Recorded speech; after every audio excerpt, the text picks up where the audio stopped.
Hello, everyone. Welcome back to the Sports Lock podcast. Hopefully, you guys are enjoying your week, maybe already drafting some fantasy teams. We already have two preseason games under the belt with one more remaining this coming weekend.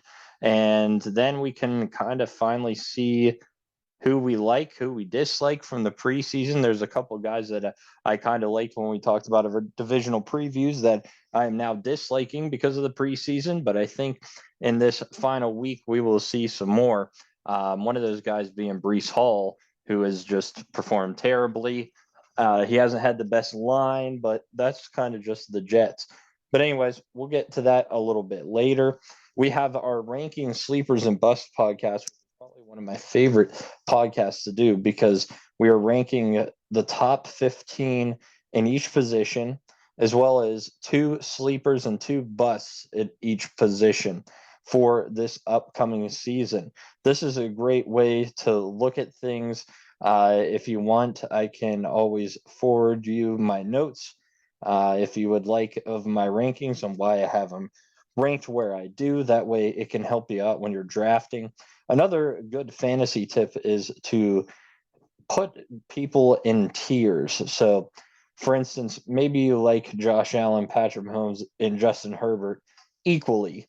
Well, you would put them in tier one, and then maybe your next grouping would be Jalen Hurts, Lamar Jackson, Dak Prescott, Kyler Murray. If you think they're all pretty equal, you tier them there. Then you try to aim to grab one of those guys in those tiers if you can. That's a good way to go about it too. But obviously, rankings help, and I do my rankings based off of statistics that I've studied over the summer and what I've seen in training camp and what I've seen in the preseason games. So this is why I do it so late because I usually have a good I say predictions, then a good understanding of how everybody's performing over the summer and training camp and preseason. So that's why it's out now compared to earlier. So hopefully you guys enjoy this episode as much as I do. And we will jump right into my rankings. And we will, of course, start at the quarterback position. And number one, I have Justin Herbert. I made a video on my TikTok. I do post fantasy football content over there. The Beast Benny Cakes. Benny Cakes is my nickname. It's been for a while. So the Beast Benny Cakes is some fantasy football content I put over there why I love Justin Herbert to win MVP this year. And why do I like him so much? Well, last year he finished quarterback two. He was second in passing yards and third in passing touchdowns. He also became the fastest quarterback, or I should say, the best quarterback in the first two seasons. He's had the most touchdowns and most passing yards out of a quarterback in the first two seasons. So that's very promising. Now, his interception total did go up a little bit last year to 15, which hurt him a little bit from the year prior with 10, but his touchdown numbers did go up. So if we can get the touchdowns, I think, in the 40s this year and the interceptions closer to 10 or 12, I also think that the rushing numbers for Josh Allen will be a little bit lower than what he did last year, which is why I think that Herbert will be the number one overall quarterback this season and the MVP winner. He's going to lead the Chargers to the playoffs and potentially a Super Bowl this season. So let's go to Josh Allen. Josh Allen, to be honest with you, it's very rare to see a quarterback finish or any position someone finish number one back-to-back seasons. Well, Josh Allen did that the past two seasons, and it would be even more rare if we see him do it a third time this year. I think that Herbert, again, will take that spot from him. Herbert wins the MVP, but you definitely want Josh Allen. I know a lot of people take Allen first. I don't blame you. I think that Allen and Herbert are pretty equal there. So it's kind of your preference. Buffalo's got a very good team. You know, Josh Allen should improve. The reason I see Herbert just going over Allen is because I think, you know, I talked about this when we discussed Josh Allen in the TikTok, is that Herbert had a ton more passing yards, and that's where he's better than Josh Allen. And Josh Allen relied a lot on his feet. this season, with them drafting James Cook and still having Devin Singletary, I think they're going to try to run the ball more, which will lower the fantasy value that he had the last 2 years, which is why I think they're going to be closer in comparison, and Herbert will take that number 1 spot. Number 3, Patrick Mahomes. I mean, Mahomes has been one of the most solid quarterbacks and maybe the most exciting quarterbacks in fantasy football history. He finished quarterback 4 in back-to-back seasons. And yes, he has lost some wide receivers. He's got to get used to a bunch of new ones. Juju Smith-Schuster, Marquez Valdez-Scantling, Sky Moore, the rookie wide receiver that they drafted. But he has Kelsey, and he's got good talent in Juju Smith-Schuster. And Patrick Mahomes makes plays. He makes things happen. So that's why I like him at number 3. 4th in passing yards last year and in touchdowns. So he's just very consistent. I think he is in the same category as Allen and Herbert, but at the bottom of that tier. So I like him as a safe pick there, as well as the top 3. I think those are pretty safe to finish top 3 as long as they're all healthy. Now, number 4 is interesting. Some people have this guy a little bit lower on the rankings, but I have him at 4. I think he takes a huge step this season, and that's Jalen Hurts. He finished quarterback 9 last year, and it was really terrible numbers if you look at it. 16 touchdowns, 9 interceptions, a little over 3,000 passing yards, but he was the number 1 rusher with 784 yards and 10 touchdowns. I think the rushing numbers, they go down a little bit because now I think they want him to be a little bit more of a passer than he was last year. They got him A.J. Brown. So there's a lot in his favor to pass the ball more, but he still has that rushing upside. So I think, he's going to be in the 20s now with passing touchdowns instead of 16. They add A.J. Brown to help that. So if you take his numbers from last year, slightly lower on the rushing, but get him to about 24 touchdowns, 8 more than last year, he would have finished as the quarterback 4. So there's a lot to like about Jalen Hurts there. You can get a little bit later in drafts over some guys. I know Lamar Jackson is going over him in some, Dak Prescott, Kyler Murray. So these are guys that if you don't get, Jalen Hurts has probably the most upside there out of any of the quarterbacks. I really like him this season. I think he's going to do great things. Number 5, Tom Brady. Brady's still the GOAT. He finished quarterback 2 last year. Now, I know there's issues with the wide receivers. Godwin's still hurt. No more Gronk. They went out and got Russell Gage, but he's hurt. So that is concerning for Brady, but Brady is still the greatest of all time. Now, I don't see him throwing 5,300 yards like he did last year, but maybe 4,800, 38 touchdowns, which would have put him around quarterback 8. So, maybe I'm a little bit higher than some on Tom Brady, but he finished quarterback 2 last year, and I think he can still be a top 5 fantasy quarterback, even with the issues at wide receiver. He's still got Leonard Fournette to check the ball off to, as well as Mike Evans. Now let's go to Dak Prescott. He's at number 6 for me. Very close when you compare him to Brady, but I think Brady is more reliable. Dak Prescott's going to have the same issues in Dallas as far as injuries to wide receivers. So that's very comparable. And who would you rather have, Tom Brady or Dak Prescott? I'm going to pick Tom Brady 9 times out of 10, since he's the greatest of all time. 35 touchdowns, over 4,000 passing yards for Dak last year. He was still great quarterback. He finished quarterback 7 on career numbers. So that is also a reason why, can he reach or expand on those career numbers? Maybe not. But I think he improves a little bit to quarterback 6, 1 position up. And he does have some upside to finish in the top 5 for sure. With the concerns at wide receiver, that's why he's not any higher. Number 7 for me is Kyler Murray. Murray finished quarterback 10 last year. He missed 3 games, but he was on pace to finish quarterback 5 if healthy. His passing was great last year. He improved on that, and he's also, a rushing quarterback, which really helps. That's what you want to see and what you want to have on your fantasy team. But he's going to be without Hopkins for 6 games. Has Marquise Brown, but he's got to build that relationship there.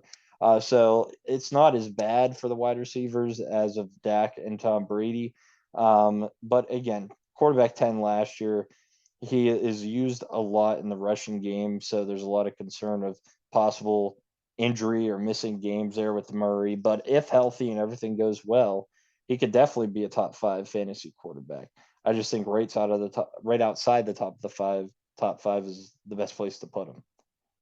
Now, number 8 might be controversial to some. ESPN and a lot of places have this guy at number 4, but I have Lamar Jackson there. He's coming off an injury, so I think it's just very hard for me to move him to the top 5. Jackson still would have been a top rusher if healthy, but I think what they want to do is try to pass the ball more. Last year, they were out without J.K. Dobbins. They're going to give him the ball more on the ground, which takes away Jackson's rushing ability. And I'm honestly not a fan of Lamar Jackson as a passer, because if you take a look at the passing game, he really doesn't have anybody. He lost Marquise Brown. Rashad Bateman's the number 1. And of course, they still have Mark Andrews. But, to me, I'm hesitant in drafting Lamar Jackson. I think he could be a bust this year. And some are saying he's going to be a top 5. He could hit that, but I don't see it. I think there's a lot of red flags with Jackson this year. Number 9 is Russell Wilson. He's been very consistent as a quarterback. Some say he could win the MVP this year. He did miss some time, and that was the first time ever last year due to an injury. So you can always rely on him to be healthy, to be a solid fantasy quarterback for you. He's always going to finish in the top 10. Now he's got a new team with a better defense, and I think that's going to help him offensively. Great wide receivers there, Cortland Sutton, Jerry Jeudy. Unfortunately, Tim Patrick out for the year. Great running backs and Melvin Gordon and Javonte Williams. So he's got a good team around him. I think he'll thrive. I do think he has potential to finish in the top 5. But, Wilson, he's been kind of around outside the top 10. That's why I still have him there. I want him to be able to adjust to this Broncos offense before I would rank him any higher. Now, number 10 for me is Aaron Rodgers, a guy who could easily finish in the top 5 as well. But in training camp, he's had a lot of issues with his wide receivers. They're dropping passes and they're not running the right routes. That's a tongue twister there. Just try to say that again. But that's an issue, and that's something you got to look at. He doesn't have Devonte Adams anymore, who had 123 receptions for him last year. And, that's the thing. Last year, Rodgers, second worst passing yards and third worst completion percentage of his career. And now you get rid of his top target, and this might help Aaron Jones out a lot at the running back position, especially in PPR leagues, to catch them passes. But right now, it's just like it's tough to take Rodgers any higher just because of the wide receiver core. If he can figure it out, I mean, Rodgers is one of the best. He could finish in the top 5. But I just think it's way too risky to take him any earlier than 10. I like the guys that I said prior to the top 10 that I'd rather have as a starter instead of Rodgers. But, if you are waiting really late, he could still be a productive fantasy quarterback. Number 11, Joe Burrow. Just because he was 8 last year, I think he does take a little bit of a decline this year.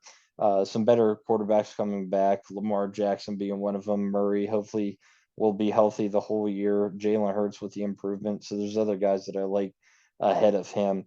Number 12, Derek Carr, quarterback 14 last year. He doesn't have that rushing ability, but you throw in Devonte Adams and he should improve close to the top 10. Matthew Stafford, he had all career best numbers last year. He is dealing with an elbow injury, so I think he finishes right outside at quarterback 13. Kirk Cousins, always reliable. He finishes anywhere from quarterback 10 to 15. I like him at 14. He is, getting up there. He's not the young gun anymore, so I think that does push him a little bit further back. And, you move Carr up there. You move the Super Bowl champ Stafford ahead of him, Joe Burrow. So that's why I think he's back there.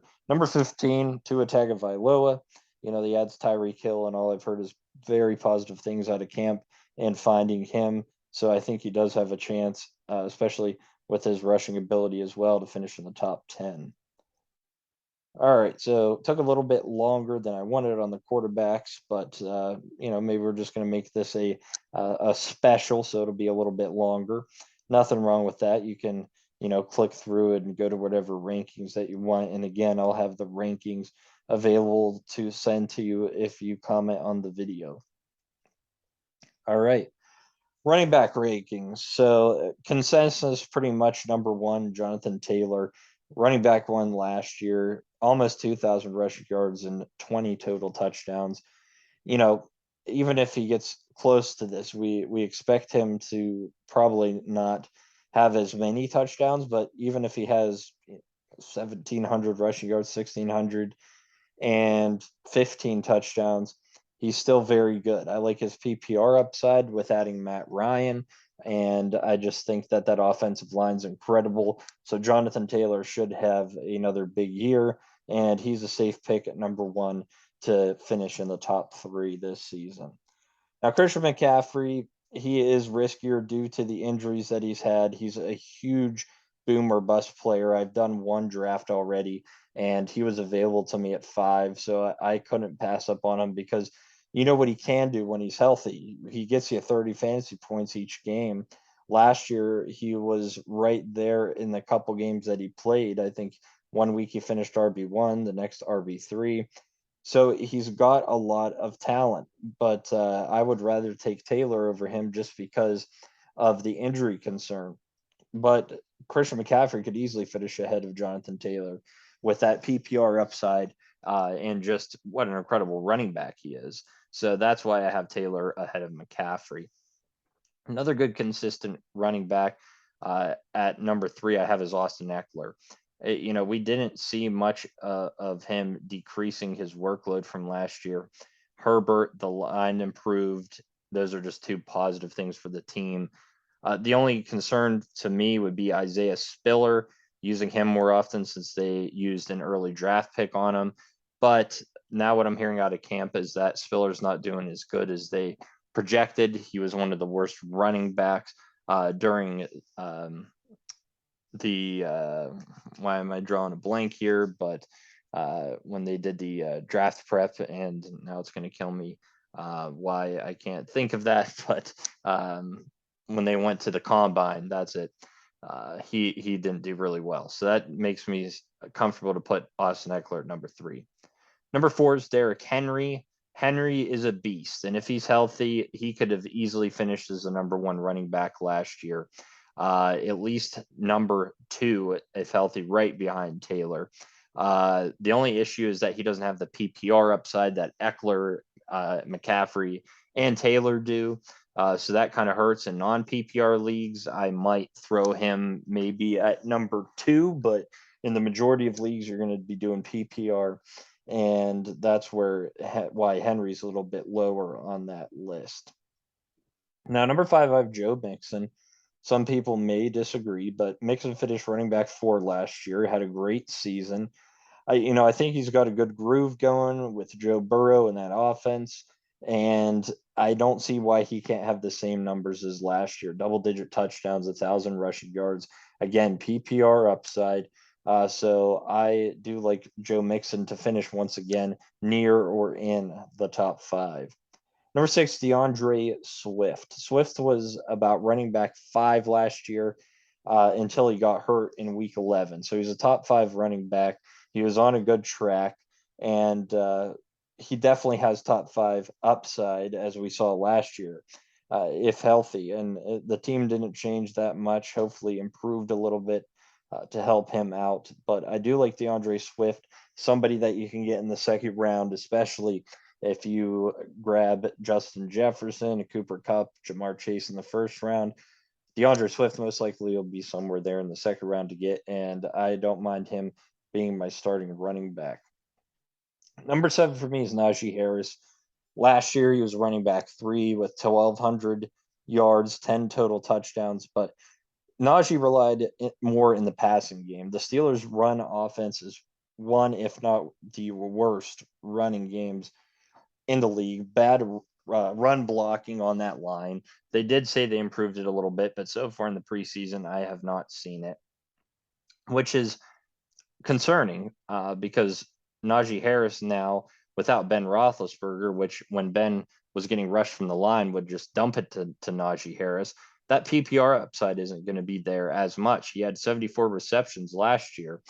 I think he'll have 45 to 50 this year, which puts him right around running back 8 to 10 of last season. So, with that being said, I am very cautious on drafting Najee Harris. He's not a guy that I'm really wanting on my team this season, but I put him right around running back 7 because he does have talent, and maybe they still use him a lot in the passing game. But he won't be as good as he was last year. He is going to digress a little bit. Number 8, Stalvin Cook, and a lot of people are taking him a lot higher, but unfortunately, he's had a bad pattern over the last few seasons. He was running back 2, 3 seasons ago. Then he went to running back 6, 2 seasons ago, and then running back 6 last year. So I think he will see more touchdowns than he did last year at 6. I think he's closer to the double digits, which means he'll be a top 10 finish. I might slightly put him ahead of Najee when I'm looking at this now, depending on my final rankings. But he'll be somewhere right around the top 10. Number 9, Aaron Jones. Jones finished running back 11 last year and is a running back that continues to fall as far as rushing yards due to A.J. Dillon.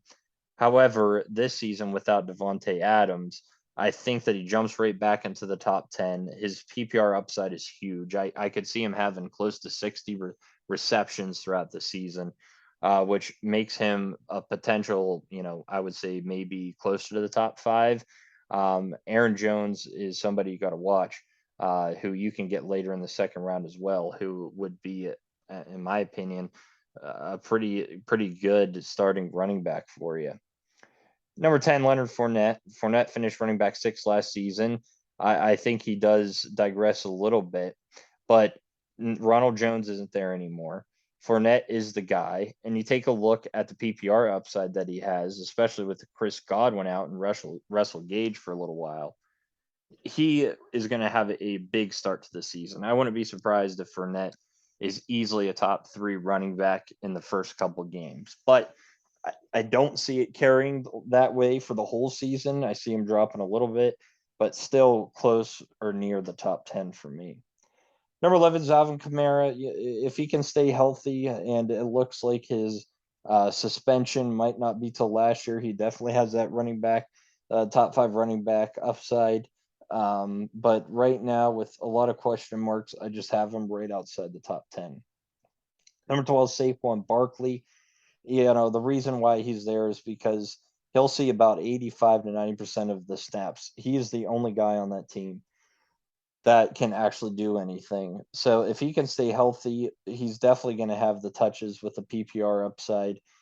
If not, then he definitely could finish like he has further down the line. He's not a guy that I'm reaching for. I know some guys are because they like the workload for him, but is he just overused is something you got to look at. So I safely will put him at number 12, right behind Camara.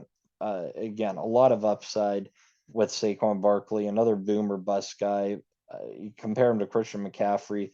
Barkley might be the better overall athlete, but McCaffrey just has a better offense there. And now with Baker Mayfield, that's why he's so much higher. But they still have the same boom bust potential with the injury concerns. Number 13 is Nick Chubb, a very good, consistent guy. I made a video about him on my TikTok. You should check it out.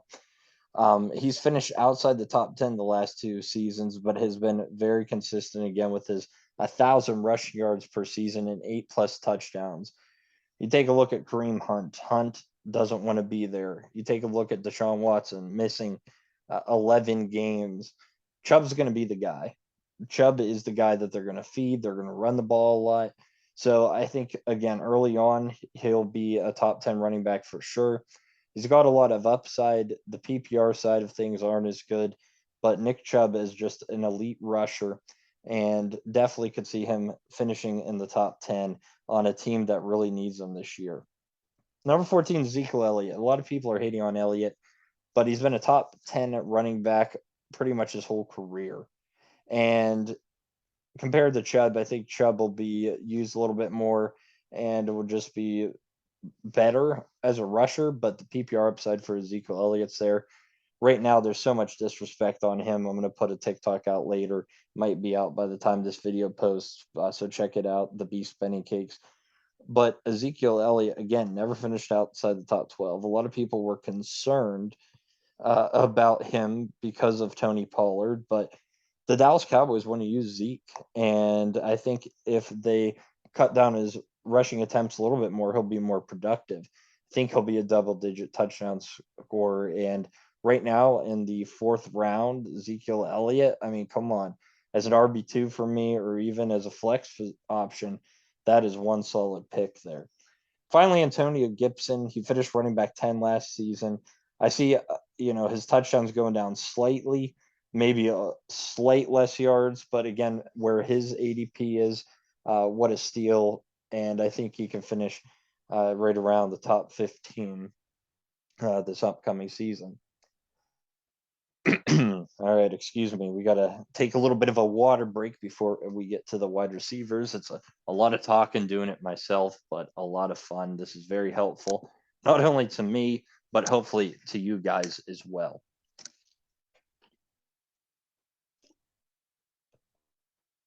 All right, let's get to the wide receiver rankings now.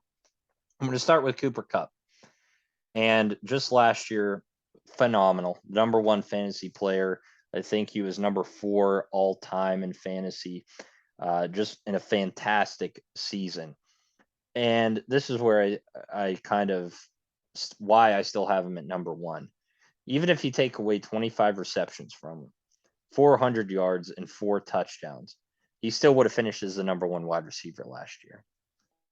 So just like, I know he's not going to perform like he did last season, but take away a good chunk of his numbers, and he still would have been number 1. That's why I still like him at number 1, even with the addition of Allen Robinson.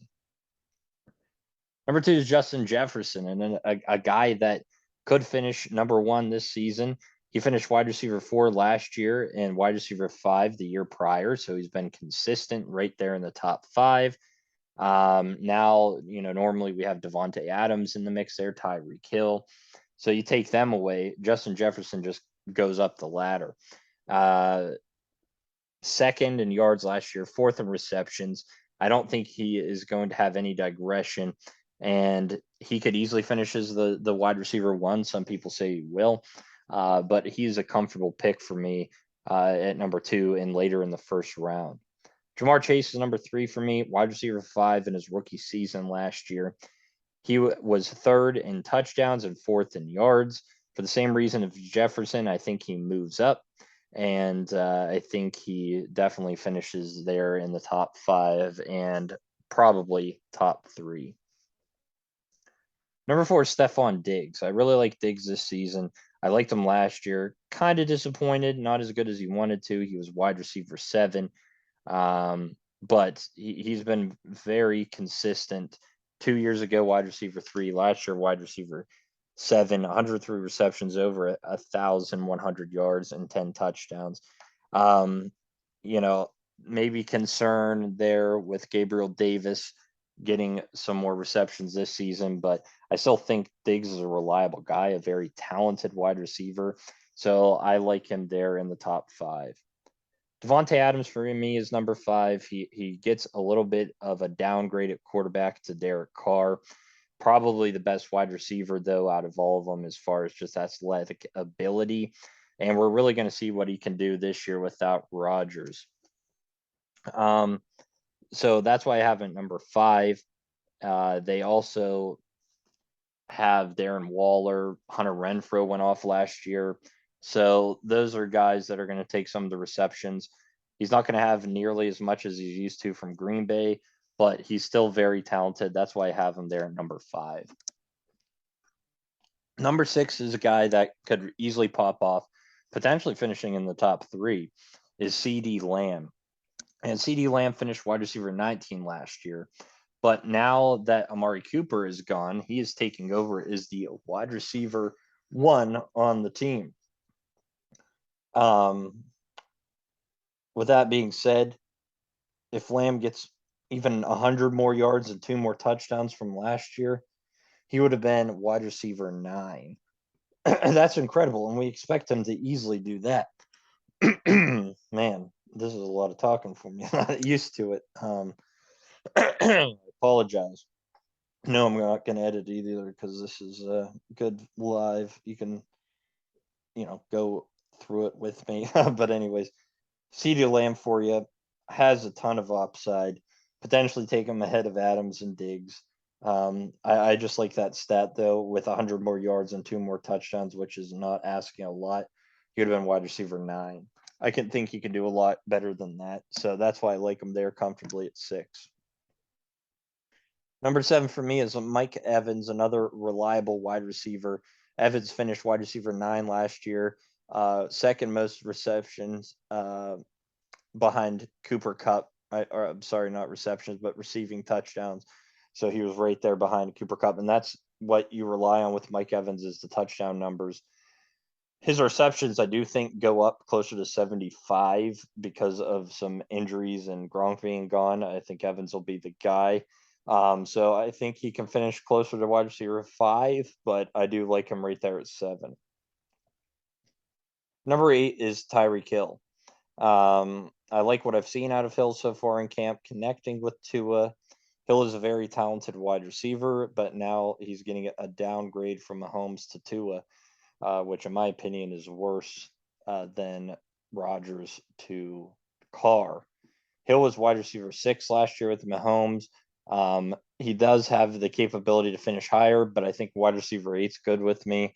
What I'm hearing out of camp is very positive between the connection of Tua and Tyreek. So that's very promising. And Tyreek had a lot of positive things to say about Tua, saying he's more of a accurate passer. So I will trust him there and hope that he has the same upside. Number 9 is Keenan Allen. Allen is another consistent wide receiver with one of the best quarterbacks on his team. Keenan Allen finished wide receiver 11 last year. I think he's going to catch a few more touchdowns, which will put him in the top 10. Number 10, Steebo Samuel. Not as high on Debo this year. Because he's not going to be rushing the ball as much, and that's where he got a lot of his fantasy points. I think that there's a little bit of a struggle, and there will be between him and Trey Lance. That's why I think he'll finish outside of the top 10 or right around the top 10. I am not comfortable taking him any sooner. Number 11 is Mike Williams. He finished as a wide receiver 12 last year and has been a consistent wide receiver, scoring 8 to 10 touchdowns the last 2 seasons. I think he maintains that with Herbert, so that's why I like him there. Number 12 is a sleeper. For me, it's Amon-Ra St. Brown. He was the second best wide receiver last year. In the last 6 games, averaged over 20 fantasy points per game. He also had, man, I can't talk tonight, an average of 8 receptions during those games. So the targets were there for him, which is what you like to see from a wide receiver. I think that continues, and definitely a potential top 10 wide receiver there. Number 13 is Cortland Sutton. Russell Wilson always has a wide receiver closer or even in the top 10 of fantasy. I think Sutton is the guy. Jerry Jeudy battled with a little bit of an injury, but he's okay. Tim Patrick will be out. Sutton is the guy, and Wilson likes to throw the deep ball, and that's going to be his locket, is going to be Cortland Sutton. So I definitely think Sutton has a lot of upside to finish in the top 10. Number 14, Darnell Mooney. With no Allen Robinson this year, he takes over as the wide receiver 1. And last year, he finished wide receiver 23 as the wide receiver 2. So I think he's set for a big season, some definitely improvement in the numbers, which is why I think Darnell Mooney can be a top 15 wide receiver. Finally, number 15, I have T. Higgins, a top wide receiver from last year. That offense is great in Cincinnati. So many mouths to feed, so that's why it's tough to say that he'll be higher, but a guy that Joe Burrow likes outside of Jamar Chase, so I like him right at 15. So I think next week I'm going to save the sleepers and busts for that podcast, and we'll kind of do a little bit of a mock draft. we're going to finish off this podcast talking about the tight ends. And so we'll just do the rankings in this one. So make sure to like the YouTube channels and subscribe. That is Sports Lock Podcast, as well as on Spotify. You can find it. And go on Instagram at Sports Lock Podcast. So let's talk about the tight ends. Number one, I have Travis Kelce. I do have him ahead of Mark Andrews. I think that, Kelce will improve even more from last year because of the Chiefs losing some of those wide receivers, especially Tyree Kill. So the guy that Mahomes is going to be the most comfortable with is Travis Kelce. And I just think he has so much upside to finish as the number one tight end. And that's why I have him there. Number two, I still have Mark Andrews. He had an incredible season last year, finishing tight end one. And I think that continues. We could say the same thing that you lose Marquise Brown.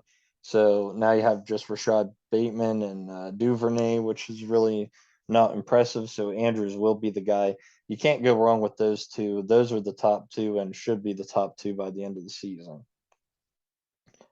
Number three for me, and I'm a little bit higher on than most, is Dalton Schultz. But Schultz finished tight end 3 last year. And again, with the issues at wide receiver in Dallas, there should be an improvement, which Dalton Schultz will be the guy.